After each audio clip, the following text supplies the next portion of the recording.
You've been smoking for years, and your body has learned how to look fine while it's being quietly rewired in the dark. Every cigarette is a short, sharp hit to your brain, and a long, slow squeeze on your oxygen, your blood flow, and your ability to repair yourself. And the scariest part is this: most of the damage grows while you still feel normal. Educational safety note. This is a science breakdown of long-term cigarette smoke effects, not instructions. Subscribe to Dark Truth, because the most dangerous threats are the ones you can't feel until it's late. Now, don't picture a warning label. Picture your body as a city at night, and cigarette smoke as a toxic blackout that keeps happening, over and over, for years. Second 10, the fastest deal your brain ever signs. Nicotine can reach the brain in about 10 seconds after inhalation. It hits nicotinic acetylcholine receptors and pushes the reward system. Dopamine rises, attention narrows, stress can feel temporarily quieter. Your brain learns an equation it never forgets. Relief equals smoke. Question: if a chemical can change your brain state in seconds, is it a habit or a delivery system? Minute 1. Oxygen gets tax. Cigarette smoke carries carbon monoxide, same class of gas that comes from incomplete combustion. Carbon monoxide binds to hemoglobin much more strongly than oxygen does, forming carboxyhemoglobin and reducing the blood's oxygen-carrying capacity. Translation: your blood still flows, still looks red, but part of it is carrying the wrong cargo. So, your heart compensates. It beats harder to deliver oxygen you're no longer delivering efficiently. And this is where years start, not with a dramatic collapse, but with a constant oxygen debt. Minute 5. The lungs cleaning crew gets attacked. Your airways are lined with cilia, tiny hair-like structures that normally sweep mucus and trapped particles up and out, like microscopic brooms. Smoke damages that system. It can paralyze cilia, shorten them, and reduce mucociliary clearance. At the same time, smoke irritates the airways, so the body produces more mucus to trap the danger. So, you get a dirty paradox: more gunk and fewer brooms. Question: if your lungs can't clean themselves properly, what do you think stays behind after every cigarette? The why of the morning cough, the part people feel but don't understand. Here's why smokers' cough often feels worst in the morning. While you sleep, you're typically not smoking for hours. During that smoke-free window, some cilia activity can rebound from its smoke-paralyzed state, at least partially, so the cleaning crew finally wakes up and starts moving mucus and trapped debris. But there's a backlog. Mucus built up overnight. Irritated airways kept producing it. Now the brooms are moving again. So you wake up and your body does a brutal, practical thing: a clear out. That cough is your lungs trying to drag yesterday's smoke out of the hallway. And here's the extra twist: when people quit smoking, coughing can temporarily increase, because cilia begin recovering and clearing more effectively again, pushing out what was stuck. Minute 20. Your blood vessels enter the narrow alley phase. Let's go darker. Your blood vessels are lined with the endothelium, an ultra-thin surface that helps regulate vessel tone, blood flow, and clotting. Cigarette smoke drives inflammation and oxidative stress that can injure this lining.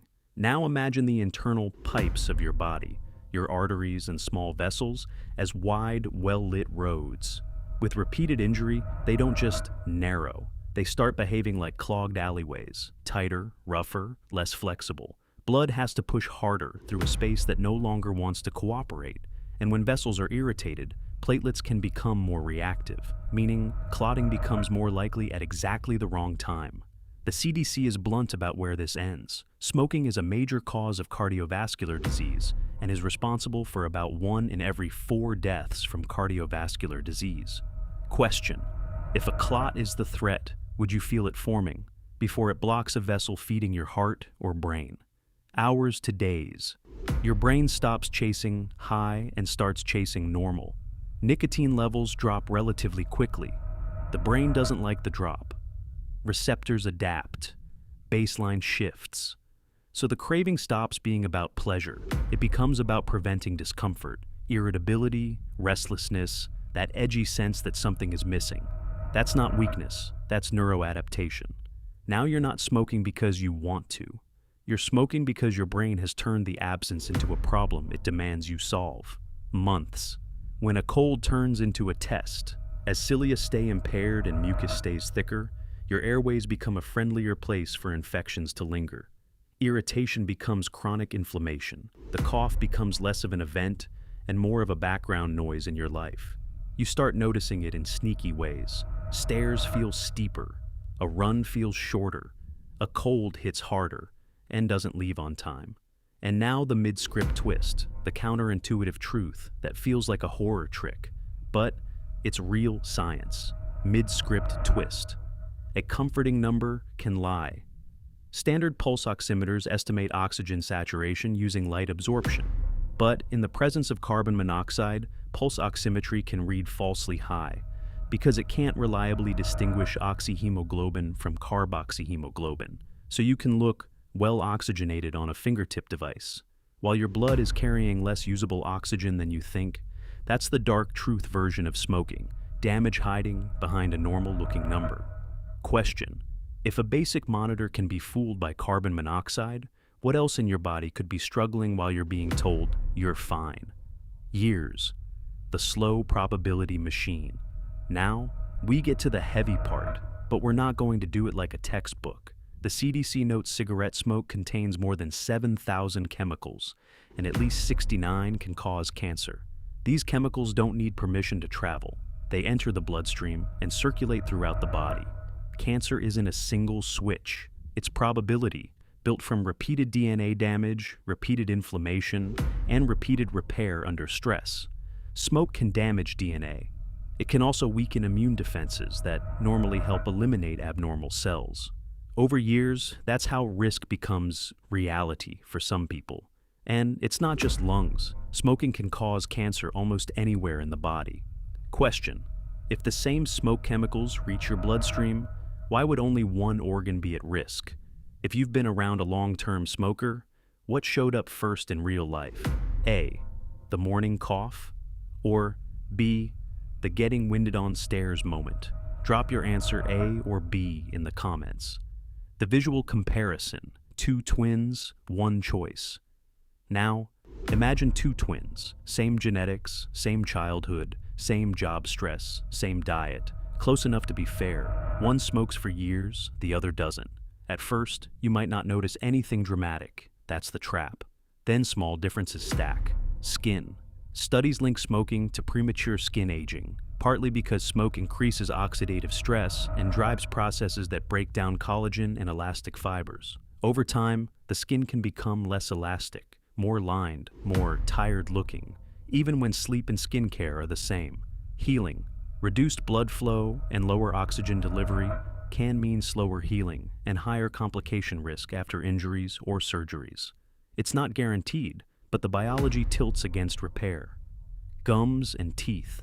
Smoking is a major risk factor for gum disease and tooth loss because it alters blood flow and immune responses in the tissues holding teeth in place. And bones, here's the part many people don't connect to cigarettes. Bone density. Evidence links smoking to lower bone mineral density and higher fracture risk. Bones are living tissue, constantly remodeled by bone-building and bone-breaking cells. Smoking disrupts that balance and reduces blood supply to bone, meaning the skeleton can become more fragile over time. So, the twin who smoked isn't just risking lungs, they're risking the scaffolding the whole body stands on. Question: when you picture smoking harm, do you picture lungs? Or do you picture your skeleton quietly thinning in the background? The end game most people miss. Capacity shrinks before life ends. Long-term smoking doesn't only threaten life expectancy, it can shrink capacity, breathing reserve, circulation efficiency, healing speed, stamina, long before any final diagnosis.